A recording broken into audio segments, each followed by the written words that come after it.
Ez dira adin nagusitasunera iritsi, baina eskatzen dute inork ez dezala haien izenean erabaki. Milaka nerabek protestak antolatu dituzte Alemanian, zerbitzu militarraren aurka.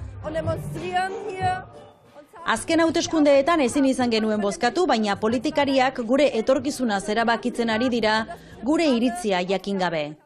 Gazte asko gurasoekin joan dira. Ich bin hier, weil mich das neue Gesetz sehr beunruhigt als Mutter. Baten batek borondatez izena eman nahi badu ondo diosku aita honek, baina araudiak argi ez dauden klausula asko ditu. Datorren urtean gobernua 700.000 gazterekin jarriko da harremanetan, 2026an 18 urte beteko dutenak dira, eta gaur Berlingo eta Alemaniako beste hainbat hiritako kaleak hartu dituzte lege berriaren aurka.